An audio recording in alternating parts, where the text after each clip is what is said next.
Hello and welcome to the GoBundance Podcast. I'm your host, Jamie Gruber, and today we welcomed in GoBundance champion member, Nick Stageberg. What Nick talked about today was fantastic. There was a through line, a theme of you become who you decide to. You build your life the way you want to. And he talks a lot about that through the trials and tribulations of his life. But interesting points for me that I heard were how he systematized the dating structure that eventually led him to meet his wife of 10 or 11 years at this point, how his wife plays into their business success, the coaching and the amount of money he puts into coaching for himself, how he coaches others, how he built his entire real estate company based on service, not only to those that he employs, but also to the residents. He's very clear on residents, not tenants, that he has the privilege to serve and what that means to him. He goes very deep on that. And I think it's an important distinction for all of us that are in the real estate space or really any space to focus on service. He'll go deep on that. Very interesting as well, and a discussion that I think you'll get a ton of value out of is how he brought a tech company to a 9-figure exit, big payday, but was let go the day before. No equity, no money. Wait till you hear that story. Unbelievable story of how he went from there to the depths and bounced his way back, and how he truly believes his worst day is his best day. That and so much more in this incredible interview with Nick Stageberg. I hope you truly enjoy it. Please subscribe to our channel, like this video, go ahead and drop a comment. Give us an idea of how this landed, what you took away, what things really resonated with you. Give Nick some props, throw some things out there for him as well if you've got a lot of value out of this interview. But until then, enjoy our incredible interview with GoBundance champion, Nick Stageberg.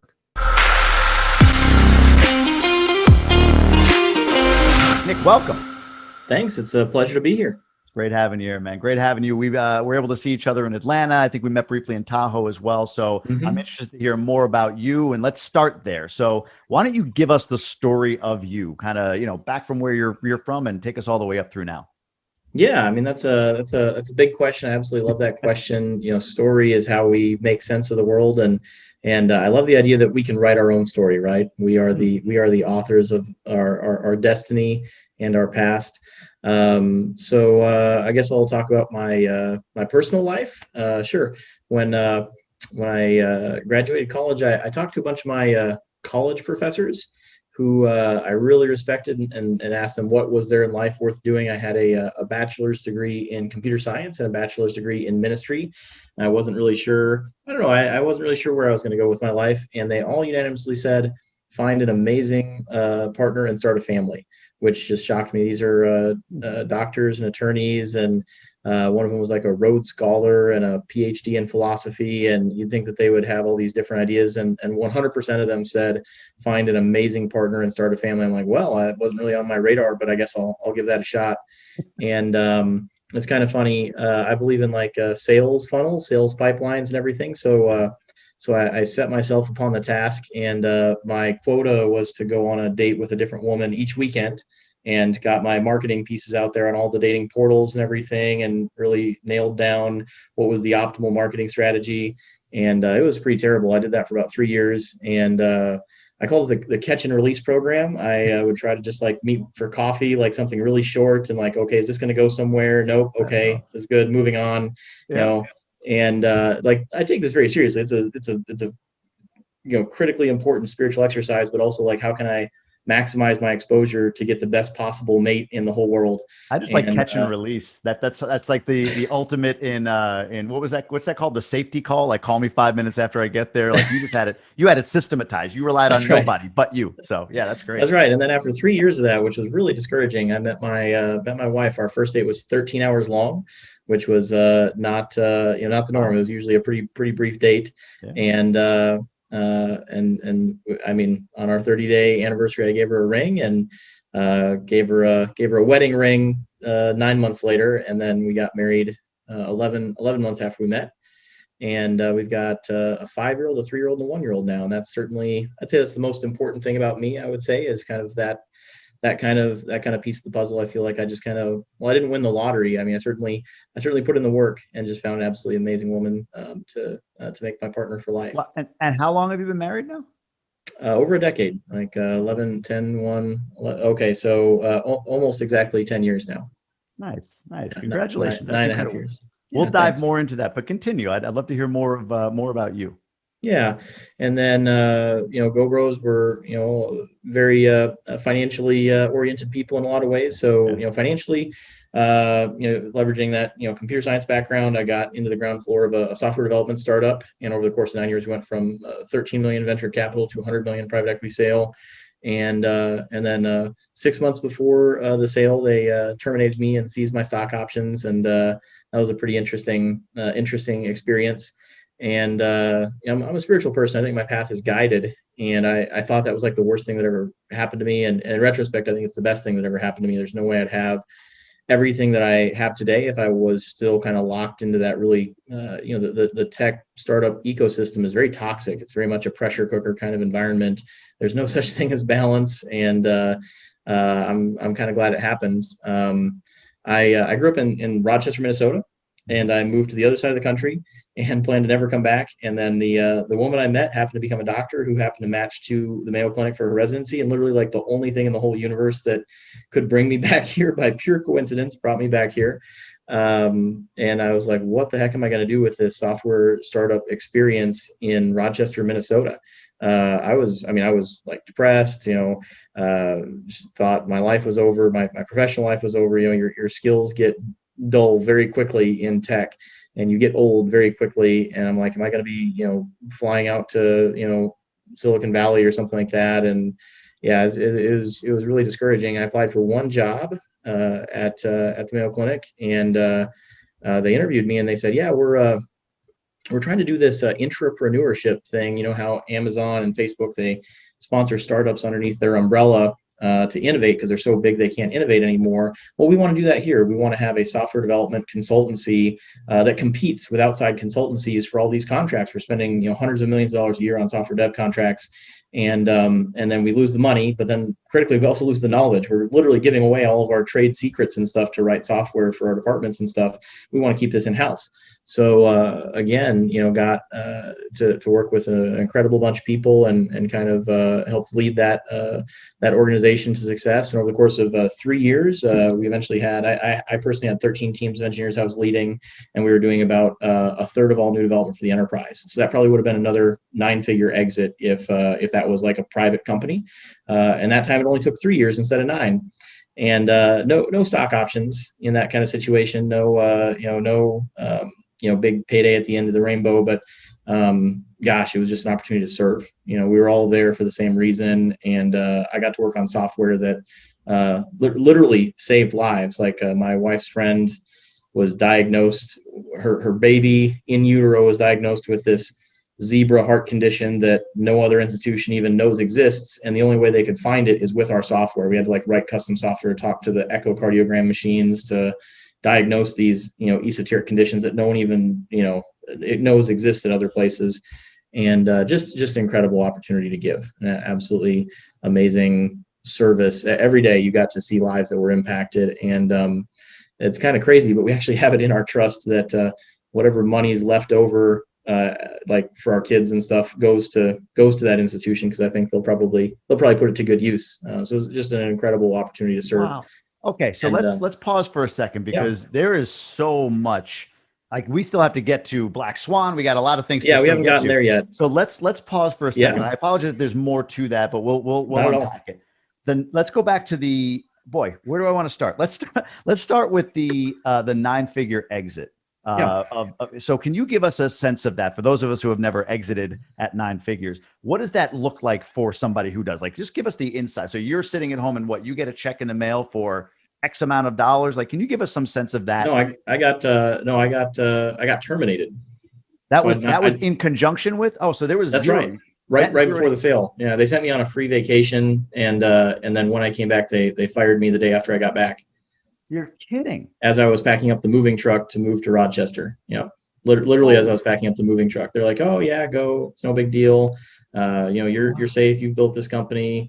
And then the relocation was kind of the grounds for termination, and we made it very easy to terminate people as well. So inception date of 2006. Worst time to start a financial services software company since the Great Depression. And so the first 5 years we really struggled. And 5 years in, we'd burned through, I think, like 8 million in venture capital, had nothing to show for it. I think we had a lot of good starts, a lot of good things that had a huge amount of potential, but essentially nothing. And we couldn't just keep going back to our investors for additional capital without putting extra skin in the game. So everyone from my level all the way up to the CEO level surrendered all their ownership in the company and went into a pool. So a quarter of the company was owned by an LLC whose ownership stake was to be distributed at time of sale by the company. And this allowed us to essentially fire some of the leaders and stuff that we needed to fire at that time in the company, and completely reorganize the company and refocus our efforts. And it took us a couple years to kind of find our footing, and then we landed essentially a contract for the largest bank in the country to be their exclusive vendor or whatever. And then things just really blew up after that. But a long journey along the way, and so it was structured halfway through so that it was totally possible to do that. I was not the only person who was necessarily in that boat. So, but I mean, was that it? I'm just, my apologies. I, for some reason in my mind, you exited, but stayed on with some restricted stock or something like that. And then they fired you later. So I thought you had kind of your cake and we're going to be able to eat it too. But so you were let go just before. I mean, was it just, I mean, I don't know, did you consult anybody, or was it just like, hey, is what it is, move on with life? I'm kind of curious what your action or reaction was in that time. Yeah. This is pretty raw, but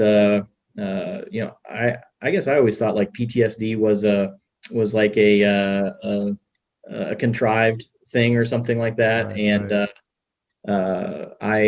After that happened, I relived that day that I was terminated like over and over again for like 6 months. Like just continuous nightmares, and I was like pretty discouraged and everything. And it's only once we've lost everything that we're free to do anything, right? And it was so myopic of me to think that I was defined by my job. We ask each other in common company, hey, yeah, I'm Nick. I'm a tech startup guy. And I very sincerely believe that I lost very little that day. And I went to a Tony Robbins event many years later, and Tony goes through this exercise, gets you jacked up, and he says, I'm not saying it is, but what if the worst day of your life, what if the worst thing that's ever happened to you was actually the best thing? What if it was a gift from God? Not saying it is, but what if it was? How would you feel about that? Do you like that feeling better? How would that change your story? How would that change everything if the worst thing that's ever happened to you was actually the best thing? Not saying it is, but what if it was? What if you decided that was the best thing that ever happened to you? What if you made that choice? Because only we can choose what anything means. And I made the decision that moment. And that's very, like, it sounds like a game or something. It sounds like a trick, but it's very sincere. And I sincerely believe that that's the best thing that ever happened to me today. I had an opportunity to decide who I was. And most people never get that chance. Most people, they slug along in some career, kind of drifting from job to job, trying to climb the corporate ladder, trying to, I don't know what. And yeah, Jamie, that's you right there. Yeah. And I would introduce myself for 10 years of my life as I'm a successful unicorn tech startup guy, right? That's like the vision. Everyone wants to be Mark Zuckerberg. Like I was that little mini Mark Zuckerberg, and I was so proud about that. And that was all of me. And it's only by that core of my identity being wrenched away that I got the opportunity to really decide who I fucking was. And that's the person I am today, and the person I'm making today every day. And most people, they do not get the gift of having something like that happen to them. And I'm so glad that it did. I love that. And that's so powerful. And I think many of us in different ways have been there, maybe not to the financial level that you just went through. I mean, that's just intense and insane. But I want to stay there for a minute because I'm curious. You said for about 6 months, sleepless nights, and in my own life, we all have those experiences, those kind of moments, like you said, post traumatic stress, whatever it is that something happens and you kind of live with it for a while. What was a turning point for you? Like Tony Robbins, you said was years later, but for 6 months you were sleepless nights. Maybe it was just numbness until you got to Tony. I don't know, but Yeah. was there an event, a moment, something you did? I'm just curious, like what started to change or what did change for you to come out of that or start? There was a three-year gap between. So I was actually only unemployed for like 2 weeks. That's the completely insane thing. Like my path is so guided. Like I was so driven after greed, like that sale, that big paycheck, whatever. That was what was just driving me. Yeah. And then to literally go from doing that to doing the exact same thing with no pot of gold at the end of the ring, just doing it for the love of the game and for the opportunity to serve. That's exactly what my soul needed at that moment. And it was just waiting for me. There's like one job. I'm in the interview. They're like, we've been trying to fill this job for a year, but how the heck are we going to find like this grizzled tech startup guy in Rochester, Minnesota? Like we're never going to find this guy. And then you just drop into our lap. And during that 3-year period, I had a huge chip on my shoulder, which is really what drives most people. That's the sad fact. And I'm sure it's true for many GoBros as well. Yeah. We all have something to prove to our father who never loved us, or our teacher who embarrassed us, or our partner who doesn't respect us, or it's a negative of, I'm going to prove it. I'm going to prove my worth to them. Yeah. And I started needing to prove my worth to myself, but it was still a really negative kind of energy. And it was only after 3 years of that I really, I think, saw the beauty of the situation for what it was. And my whole life changed. It's true that only we get to decide what anything means. There's nothing good or bad in the universe. It's just what we make of it. During that time though, so I had this opportunity to serve, and I did some research when I was at the first startup on how to not end up like one of those idiots who wins the lottery and they're bankrupt a year later. Right. And all of my research indicated that you should invest in real estate. Like I read, Warren Buffett and all the great investors, and all the research I did said you should invest in real estate. And I was also thinking, okay, I'm going to have like a 7-figure tax event here, and I need to be prepared to offset that tax. There's going to be like more tax in that day than like my whole life combined to that date. So how can I do that? And again, real estate just it was the number one kind of thing to do. So being a person who does like agile development in software, I did like agile development in my investment portfolio or whatever. So I did a proof of concept. I bought a house for $35,000 in Rochester, or in Oklahoma City, Oklahoma, where I lived, and it looked about like a house looks when you buy a house for $35,000. We did a whole renovation on it, all new, roof, mechanicals, flooring, and we put in some serious work. My wife was miscarrying our first child as she was helping me lay ceramic tile through the whole house. And I'm like, don't you want to take a break or something? And she's like, no, this baby's gone, but I'm going to do something, here that gives this lost meaning. And we still have that house to this day. We probably shouldn't. It's our only Class D property, but it's got a lot of sentimental value. And when I got fired from that first startup, it was a poke in the eye. It was that dream that never came to be reality. No one wants to just own one Class D property. It's a great test, and it was very successful, but the pot of gold at the end of the rainbow never came. I never got to go buy the $5 million commercial building or whatever it was I was going to buy after doing that proof of concept. But after some time, I realized it was actually like the most successful thing I had ever done in my whole career. We got a full cash out refi on it. So we had no cash in. In fact, we got extra cash when we were done because we created so much value with all that sweat equity. It cash flowed like crazy, as most Class D properties do. The loans paying down, it wiped out all of our taxes. We were just under the limits in terms of like income or whatever for that after all the adjustments. And I came to realize that this was actually like the most successful thing I'd ever done. And stumbled onto like Bigger Pockets and that whole kind of thought ecosystem and stuff. And I'm like, okay, if I do the math, I really only need X number of these doors to be financially free, to not have to work anymore. And that was what I was really focused on. So had the opportunity to kind of serve with my day job. And that was just such a privilege, but I knew that was not my career. That was not my my identity as a tech entrepreneur was deceased and would never come back for the rest of my life. And now I was I don't know what, one of these financial freedom guys who doesn't want to work and wants to just be able to spend time with their family and be relieved of the obligation of earning income. And so I was, this is a great pro tip. So I call it reverse telecommuting, which I guess COVID has maybe changed the game, but I figured out very quickly that my services were really valued by my employer, but they mostly wanted my ideas, and they only wanted a certain number of them.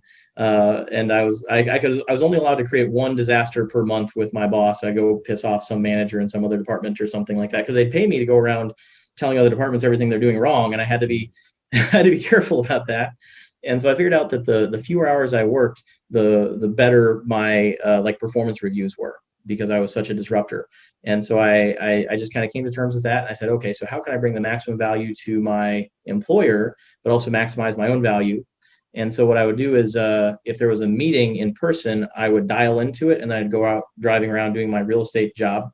And then if there was like a dial-in meeting or something like that, I would dial in from my desk and get my desk work done at that, like my real estate desk work done at that time. So I was able to kind of work a full-time job, two full-time jobs at the same time, building our real estate portfolio, got my real estate license, that sort of thing, while also doing my day jobs. That's a great pro tip out there to GoBros who are eyeing a W-2 exit. I did a whole W-2 exit microtribe interview that a lot of people really loved, I guess. So check that out. People really liked that one. I've got a lot of other pro tips for your W-2 exit strategy.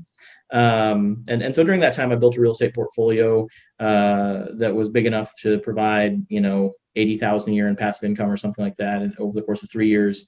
And at that time, stepped back from tech and just said, okay, I'm retired now. Not quite sure what I'm going to do, but I'm retired now. And again, I think my path is guided. It's a pure coincidence that my wife got a ticket to a Tony Robbins event, a free ticket to a Tony Robbins event, and we'd never heard of this guy before. It seemed like some kind of snake oil salesman or cult or I don't know what. And it just happened to be the day after I quit my job. So I literally got on a plane after my last hour of work or whatever, immediately flew to Dallas with my wife, and we went to a Tony Robbins event. And he has a way of getting you jacked up and setting big goals and everything. So I think my retirement lasted about 6 hours, and then this real estate startup thing that we're doing now was born. And Nice. So that's what we're doing. Why Black Swan? Why is it called Black Swan? I'm curious. So are you familiar with Never Split the Difference, Chris Voss? Sure. Yep. That's what came to mind, to be honest. Yeah. In any negotiation, there's these underlying motivations that kind of drive everything. Mm-hmm. And when you dig deep and you find out what it is that other people need, like everything else, nothing else matters. And it's impossible to predict them. It's the Black Swan historical theory from Nassim Taleb kind of applied to negotiations. And that just really spoke to me. I was like, this is how I get deals done. This is how I live every aspect of my life. If you can really connect with people, if you can really understand their needs, you can do anything. I was a very, very successful person in technology because I had a computer science degree. I also had that ministry degree. Mm. So we'd hire these 6-figure Silicon Valley consultants to come in, and they're all jerks with giant egos, and they'd tell us all the things we're doing wrong. And nothing would change, right? We would just shell out 6 figures in consulting fees, and there'd be zero improvement. And I would sit down with an engineer and just say, hey man, looks like you're using 10 lines of code here to do things that I think would only take 2 lines of code. Like, why'd you do that?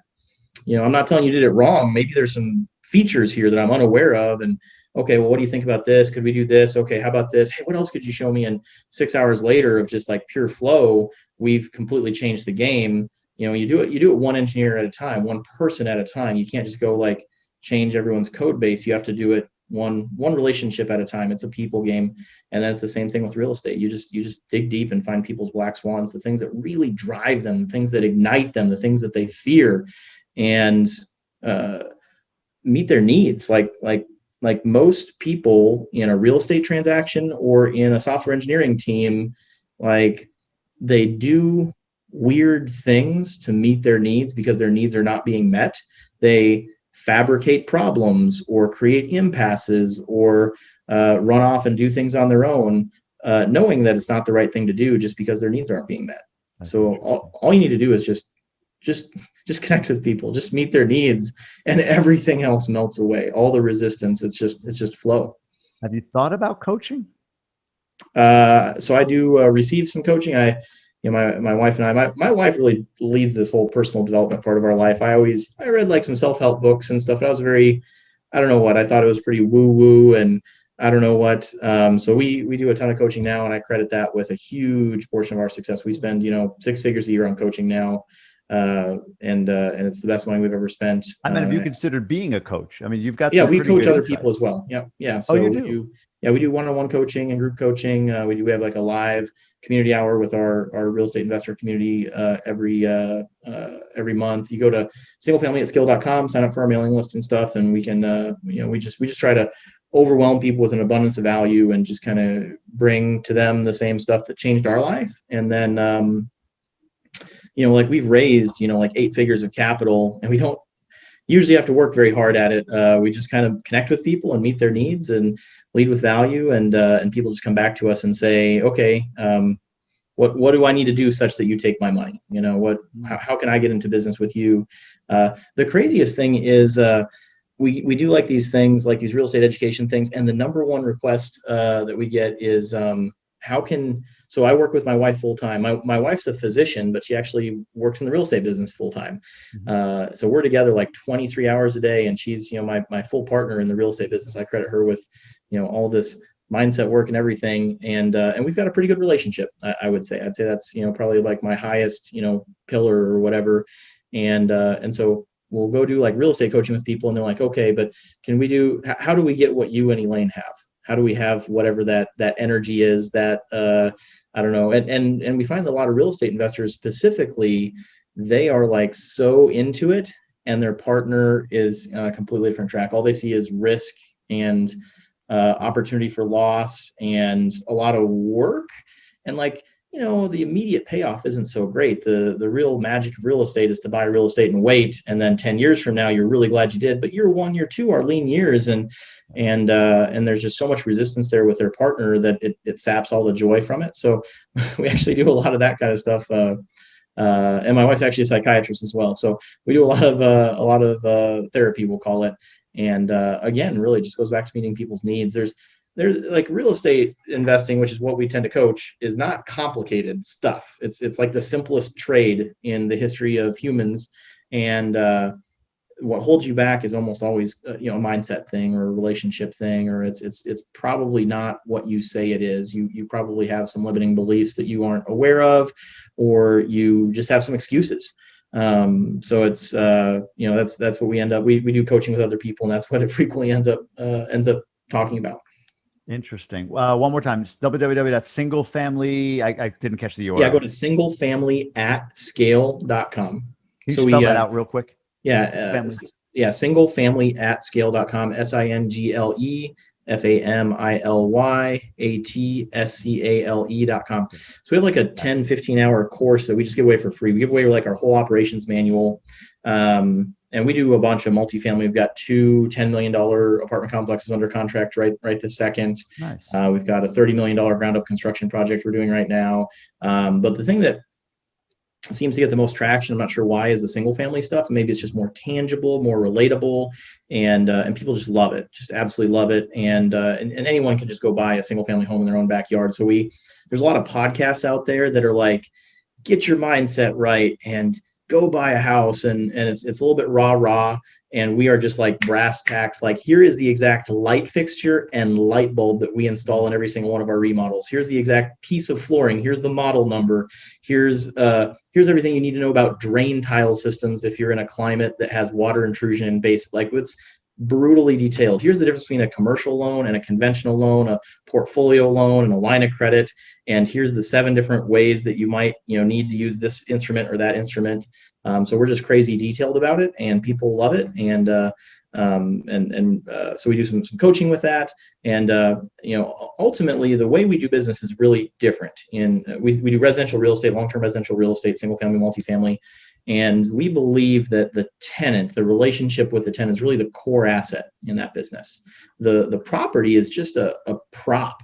that attracts that. We call it the resident. Unfortunately, tenant is a pejorative, as crazy as that seems, and so is landlord for that matter. That's true. And so we create super high quality experiences for our residents that they love, and they tell all their friends about it, and they never leave. And this is going to sound crazy, but treating tenants with dignity and respect is actually a fabulously profitable business model. It doesn't seem like it, I know, but like we've got like 50 million assets under management, and we've never had an eviction. Now there is an eviction moratorium right now, so maybe there would be if there wasn't, but we've never had an eviction. We've always been able to work things out. We've almost never had withholdings from a security deposit. We actually do a walkthrough before they vacate, and we say, okay, here's all the things that would potentially result in a deduction from your security deposit. Would you like to take care of that, or would you like to have us take care of that? We can get our maintenance person out here now, but it needs to be done before you move out. And we call it a zero vacancy turnover. So we're then touring the property before they even vacate, which most landlords think is crazy. And we actually have the current tenants try to be present so they can rave about us to the incoming tenant. Sometimes they even do the showings. And like it's not a hard sale when the incoming tenant is like, man, this tenant seems a little bit crazy in love with these people. How much are they paying them? They go tour another property. It's another tenant, same story. They're in love with us. Like, oh, you've got to rent from these people. You'll be ruined for life. They're the best landlord. They sent me a card on Veterans Day. I don't even know how they found out I was a veteran. But that card, it was the only Veterans Day card I got from anyone. I got it from my landlord. Are you kidding me?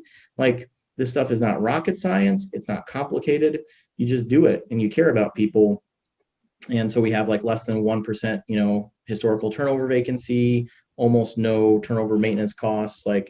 So we just give away this whole business model. And our hope is that if we get this message spread wide enough and far enough, it would change what it means to be a landlord or a tenant. We go from a police culture where you have to have fair housing laws and, rent control and all these, restrictions to police slumlords to like there's no such laws for Amazon, because in general, there's reasons why you might think Amazon's evil, but they succeed because they are fanatically dedicated to their customer experience. Like, that's all they're like, no one can deny that fact. And so there's no regulations about that sort of thing. And most landlords suck. They're really awful. And so there's laws to protect tenants from landlords. And if we could just make the trade better, if we could just make the industry better, it would be better for everyone. And you know what? The tenants really love it. And the landlords really love it too. It's a lot more profitable when you have people who are really excited to be in your properties. We get calls sometimes, I got a call the other day. It's that dreaded sewer main call. And I'm like, it's, middle of the night. I think it was like, 2 a.m. It escalated up to me because this was like a pretty serious issue. And I was like a little bit, kind of in like a sleep stupor. And they're like, okay, so a licensed plumber needs to get out, cut some pipes. And I'm like, whoa, what's going on here? Like, we need to get a plumber out there or something? Or no. They have a plumber, but they need our authorization to have them, go cutting into pipes and jackhammering and stuff. And I'm like, no, I don't think so. And I bet this is their brother Bill, and that's they've done something to the house that they're embarrassed about. They don't want us in there. And they're like, no, it's like a licensed plumber. And it's their uncle who was staying the night, and he had his truck and his tools there and everything. I'm like, okay, well, sure. How much is this? Like a $5,000 repair? But like, no, it's free. Like, it's only going to take him a couple hours, and he's already there. He's already got his stuff there. And, they just love you guys so much that they just want to do their part to help out. And they're happy to do what would have been, a hefty 4-figure, like the worst thing that can kind of happen to a house for free, because we have put so much value into that relationship that people are excited to bring value back to us anytime they get an excuse to do so. And this is not this is like an extreme case, but this is not an isolated case. We've got a property that's been repainted 3 times. We've never once painted it. Just the people love living there. And at turnover, they're like, oh, we'd like a shade of blue in here. Is that okay? Yeah, absolutely. Make the home your own. Never leave. It's a people business for you, right? It's not just asset. Here's the fundamentals of it. Here's the numbers. I mean, of course, that's important, but you look at it as truly a service-based business, which is really cool. You highlighted something a little earlier, and it's funny. It kind of stuck in my head about when you were leaving your you're talking about with your how did you say it, at your work, you realized that you were a disruptor and the less you work, the better performance you had. That's And right. I had that experience in my last year, and I didn't think of it in those terms, but yeah, I'm that. I create a mess sometimes, right? When Yeah. I'm getting into things and all of that stuff. And it's funny you say that. Like the last year before I ended up leaving, I remember thinking like I'm walking out with the best year I've had, and man, I haven't put all that much time in this year. Yeah. I did leave it on my team. That's really, really interesting. I like that pro tip for those in W2. Again, had no idea that that's what the case was, but I got out of the way, to your point, and People think that they feel guilty if they aren't working 40 hours, if they're not working 60 hours. Let's say you have a W-2 employer, mm-hmm. and you figure out a way to, and you have to have integrity here, right? This is not how to figure out how to create the least amount of value for your employer. No. This is how to create the most amount of value for your employer. Yeah. And if you found out that you had a member of your team who had created a whole new line of business, had hired people to execute that line of business, and now is working their mythical 4-hour work week to run that line of business as a mostly standalone going concern, would you be upset about that? Yeah. Like no. it sounds like we now have this whole thing that we didn't have before, and it doesn't require any human input. And now this person can go on to do other things, Yeah. So it's all about how you think about it, how you feel about it. You can be an entrepreneur within a W-2 hierarchy, and some of the most successful people are. That's how you get to be a Fortune 500 exec, which I don't think there's anything wrong with that. It's just not. It doesn't fit my personality. I'm a little too. I don't know what I like to just to have my own gig. Yeah, a little too defiant, maybe. That's my excuse. I was trying to think of a good euphemism for that. I probably have some sort of clinical disorder or something like that. But yeah, I am averse to management for sure. In the house, you have somebody that can diagnose that for you. So maybe. I think she actually did get a clinical diagnosis at one point for oppositional defiance disorder, and somehow we just light each other on fire instead of murdering each other. I love that. We're going to touch on that. My wife is actually the person that I love to serve, and she's probably one of the few people in my entire life that I am willing to submit to. I say that I'm the CEO of the company, and my wife is the board of directors, and make sure that I'm not making anything. If it wasn't for my wife, I probably would have bought every deal, even the ones that would have run us bankrupt. So she's also our chief risk officer. So it's a very good dynamic to have present in your life. Smart lady to have around. All right. Mm-hmm. No, man, this is great. I love the background. I love the intel. I appreciate all of that. We're going to dive into the one sheet, the baseball card of your life here in a second, but I do have one quick aside I wrote down here. When you were dating the quick dates, I forget exactly, catch and release. Catch and release. That's right. Fishing. We're not taking the fish home. We're just taking it. Yeah. Gotcha. Was that Tinder, swiping left, right? Like what online? I'm too old for that, man. So back in the day, there was eHarmony and Match.com and Plenty of Fish. I don't know what's out there these days. I've never been a Tinder person. I did find that the harder it was and the more expensive it was to get on the platform, the better quality of mate I would find. So that's a pro tip that I have for you.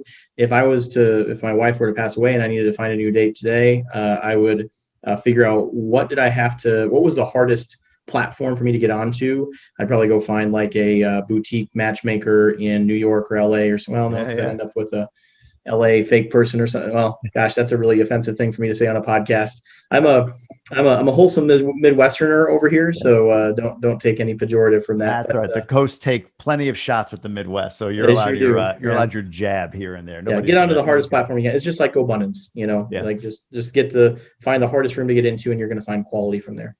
Great point. All right, well, let's dive in. We're going to go pillar by pillar. We'll kind of lightning round this, and we'll start with the horizontal income pillar. What is your current yearly horizontal income, and how many lines of income is that?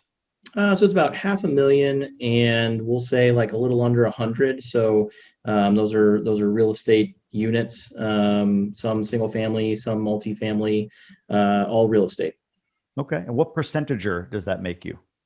A little under 10%. So my net worth is probably about 7 million. It's a little bit fuzzy with real estate and everything, somewhere in that territory, and about $500,000 a year in horizontal income. We're in a high growth period right now, so I would say our that ratio is maybe lower than it might be at some point in the future. But yeah, a little under 10% right now. So you're talking about horizontal and net worth ratio. Is that 10%, right? Yes. Yes. What about your percentage of horizontal to cover your expenses? What percentage of your expenses are covered by horizontal? Oh, I see. 100%. Almost exactly 100%. We kind of accidentally and deliberately tend to dial those in. Yep. Nice. Yep. I like that. That's awesome. And from a net worth perspective, what's the breakdown? How much of that is real estate versus businesses versus crypto versus whatever? Do you have any Pretty outline? much 100% real estate. I used to have, some stocks. I'm a crypto fan, so I heated my house through a Minnesota winter with nothing but mining rigs. I had, I don't know, 100,000 cores or something like that across a dozen rigs or something. So that's a lot of hashing power or whatever to get through Minnesota winter without turning your furnace on. But I don't hold any crypto right this second. Love it. We just had a couple crypto ballers join the tribe. One you met in Atlanta, maybe Tyler. So yeah, crypto's becoming it's infiltrating. Mm-hmm. It's coming in harder and harder. Dan, I believe a lot in crypto and blockchain specifically. Yeah. I think that's like a technology of significance on par with the invention of the internet. As a technologist, that's my technological assessment of it. But I think it's very hard to know what the winner is going to be, which currency is going to be the winner, when or how it's going to get here. So while I really love it, it's a little too risky for me to invest in. I left technology and got into real estate to go from the most disruption prone, kind of industry to the least disruption prone industry, kind of a Warren Buffett approach there. So crypto is not a great fit for me right now. No, I get it. There was a guy I saw, I went to the Bitcoin conference in Miami, and on stage, he said something like, there have been two inventions in the history of the world. There was fire and Bitcoin. People say electricity was made so that Bitcoin could be made. That's all.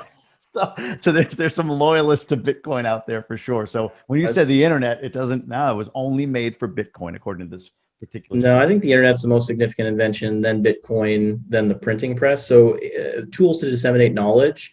And if you look at a graph of like how quickly knowledge is disseminated and accumulated in human history, there's these like hockey stick moments with the printing press, the internet, and then eventually we'll figure out a way to have all banking, all accounting, all finance, all land title, all birth records, everything in blockchain. So the idea of having a trustless authority, that's something that really changes the whole human experience. You can create something that lives on forever without a central authority to wrap around it. Like, I don't know what that means, but it's going to change everything eventually. Crazy, right? No, I agree with you. It is, the blockchain behind it is definitely insane. It's the future. All right, let's jump over to age defying health. What is your current weight and body fat percentage? Yeah, this is definitely the thing that I struggle with the most. So 230 pounds, about 30% body fat. I was at 250 when I joined GoBundance 9 months ago. Mm-hmm. And so I've had some headway there. I've had a lot of successes. Probably the lowest my weight has been in, close to 10 years or something like that. That's amazing. I've had a stall out with that recently, and that's frustrating. But so I just got back to the gym. Gyms are reopening now with coronavirus and everything. Hired a personal trainer, so I'm going to be in the gym here 3 days a week starting on Friday here, so tomorrow. And I'm really looking forward to what that does for me here. I think that'll be the next thing. That's definitely the thing I struggle with the most. I love it, man. No, you've lost almost 10% of your body weight. You're going to plateau, and it's great that you're taking that next step, the trainer. So what about diet? What is diet looking like right now? So I've had a tremendous amount of success with intermittent fasting. I've tried a bunch of different, kind of routines and stuff, and I've never been, when I was younger, I worked with like a trainer and was in the gym a lot, and that actually worked really well for me because I could just kind of eat garbage all the time and still be in pretty good shape, and that worked well for me. I'm older now. I don't know if that's going to work for me anymore. The fasting works really well for me, just mentally. Daily, or do you do it a few times a week? How often do you fast? As much as I can. So just as like a baseline, like I don't eat versus eating, Mm-hmm. And then if I have like a reason to eat, like take my wife out to lunch or something, then I'll eat. But I went from a default of like, okay, every day at lunch, I go out and get lunch and eat, something unhealthy and, bring it back to the office. It takes like 45 minutes out of my day. Right. And I was like paying staff to go get me lunch, and it's just totally crazy. And then, kind of got into that intermittent fasting culture. And I'm like, well, you don't have to eat. That's optional. Like I add like an extra 10 hours to my week or something like that, just with fasting. And if I can fast for, like 24 hours, 36 hours, two times a week, something like that, that seems to work really well for me. And when I was losing a lot of weight, I'd get into the groove where I'd get, like a, 72-hour fast or something like that. And you get into a mental state that's it's crazy. It's like you're on drugs or something like that. Yeah. Flow kind of thing. Wow. Yeah. That's Yeah. crazy. You can't sleep. You have so much energy, and I really love that feeling. So it's just hard to not eat for several days. Yeah, no, right. Exactly. I'm sure there's some obstacles to overcome with that, but that's great to hear, man. Congratulations on the 20 pounds. And I'm sure you're just about to break through to go to that next 20 or whatever you're trying to lose. I know I am. We talked about your wife. How about kids? Yeah, we've got a 5-year-old, 3-year-old, and 1-year-old, and hopefully we have some more. I'd love to have a whole bunch of kids. Fixing that Idiocracy problem. Are you familiar with that movie? No. Oh, you got to check that out. We'll put in the show notes. No. It's great. It's from the guy who made Office Space, and he projects this theoretical future where today people who make poor decisions tend to out-reproduce people who make good decisions, right? And so he projects a future that is dumber than today. And so kind of the thesis there is people who make good decisions need to try really hard to have as many kids as they can. I love that. My favorite comedian in the world is Bill Burr, and he does a bit about like grandmother showing a picture on the wall, and he's like, she's so proud, and he's seeing it as an environmental disaster. He's like, I don't recognize any of those people. That's right. None of them contributed to society. So I'll have to check out Idiocracy. I like that. That's awesome. Your life happiness index, we were talking a little bit before. What would you peg that at, and what area are you struggling most in? An 8 out of 10, I would say, and health is certainly the biggest one. I feel like I'm the happiest I've been in my entire life today. I mean, I feel just overwhelmed with gratitude that I get to experience the life I get to experience. I don't know what I did to deserve it. I don't think I did anything to deserve it.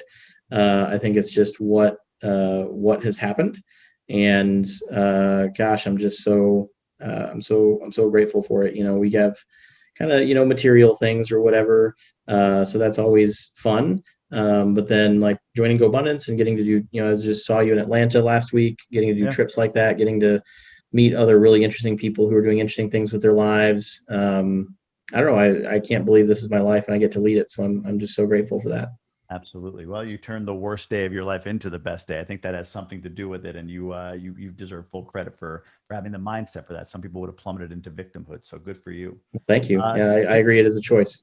Absolutely. I wrote that down right at the jump. We write our own story. So, all right, let's go to genuine contribution. What is your give back ratio, or just total contribution per year, whatever you prefer to say? 2%. 2%. Okay, gotcha. What is that? Is that time, money equivalent, or is it? Yeah, there's some time in there, some money, mostly money. It's definitely not it's not where we want it to be. We are creating a foundation, so we have working with an attorney to create a foundation, and we've got some pretty big plans. So we really want to give away 6 figures this year, and I think we're on track for that. And we want to. There's just so many opportunities to serve in our niche in housing. Yeah. So like I can almost see it from my office here.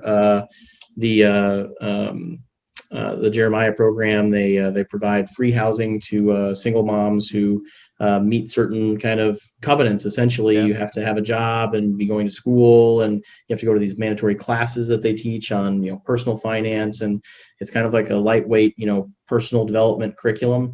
And I feel like there should be a franchise of this thing in every city in the country. So I would love to do that. I don't know exactly what that looks like yet, but we certainly have very big plans for giving, and yeah. I love it. Put it on the vision board, right? Let's go into extreme accountability. So who is in your GoPod? How often are you meeting right now? Yeah, so right now I just meet with David Fabry, and he's an awesome GoBro who's doing campgrounds, like campground deals and syndications and that sort of thing.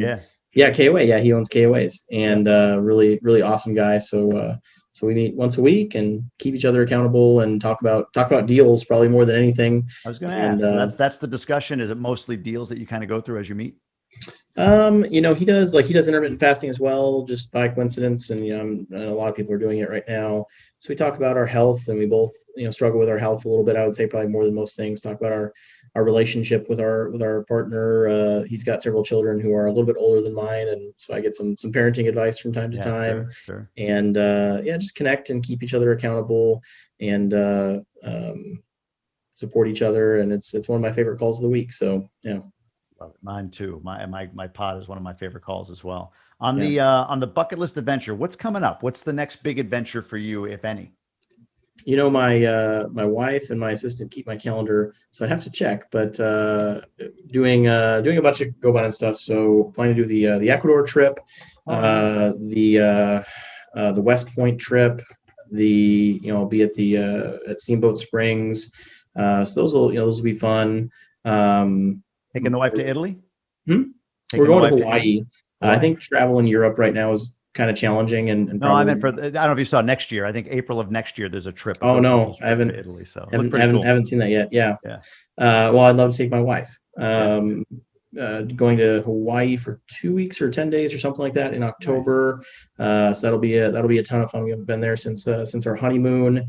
Went to and then we just like taking little trips. So 2 weekends ago, before the Atlanta trip for Champions, we went to New Ulm, Minnesota, which is the city in the country that has the highest percentage German population. And it's like this little German city just in the middle of the Midwestern United States. It's the coolest little place that no one ever goes to. And so we love taking, little trips like that. That's a ton of fun. That's cool. There's one like that here, Frankenmuth, Michigan. It sounds similar, kind of Bavarian. So that's pretty neat, though. I like that sort of stuff. I get into it. So that's really neat. Good. You don't feel like you're in the United States there, that's for sure. Right, exactly. All right. Well, we are going to wrap it up with a random question from the GoBundance card app. I'm sorry, GoBundance card game in the app. And let's see, we got the 2 of hearts here. So how long have you gone without cutting your hair, head or face? One of the lighter ones we've had so far. Yeah, that seems like kind of a light question. So this is actually kind of funny. I couldn't grow a beard very well for most of my life. And then we went to Alaska. We spent a couple weeks in Alaska. Oh, nice. And you just they give you a beard when you get off the airplane. Like just everyone has a full on beard there. And I just spontaneously grew a beard, and I've just had one ever since. Literally. Interesting. So it's COVID wasn't a lot of people in COVID didn't get haircuts. There was the whole COVID haircut issue. That wasn't for you. That wasn't your problem. I think I just let my hair kind of get longer than usual, and then put on a mask and went to the barber when they opened. I did some buzz cuts for my kids, and that was a ton of fun. We did a little mohawk for my son, and so that was a ton of fun. But no, I'm not a big facial hair beard. I try and keep it tight. I think that's a good look for me. I don't know if I would We're different. I love the hairy look, as you can tell. So that's my jam. I like to just let it all flow and let it down, right? So absolutely. Me. Nick, this has been great, man. I appreciate you opening up and being so open here. Is there any place that people can follow you, learn more about you, connect with you? You mentioned the website. Is there anywhere else that you want to direct people? We've got a Facebook group, Single Family at Scale, Single Family Investing at Scale, I think, on Facebook. So you can find that on Facebook. And we do single family, multifamily. But that's just really the niche I think that we've carved out is just doing a bunch of coaching on single family stuff. And you can always go to our website, blackswan.realestate. There's no .com or anything, just blackswan.realestate. And I always love connecting with GoBros. So just go ahead and shoot me an email. We can block time to do a call. I do 15-minute calls with GoBros probably almost every single day, I guess, on average. Just Nick at blackswanteam.com. That's my email address. And I just love meeting other GoBros. So love it, man. Love it. Well, thanks again. It was great connecting with you today. And we'll see you in Steamboat. So thanks again. Thanks a lot. It's been a pleasure, Jamie. Thanks for watching. I hope you enjoyed this episode. Let us know down in the comments, and make sure you hit that subscribe button, hit that notification bell so you can be informed on the next episode and other content right here on this channel. Thank you.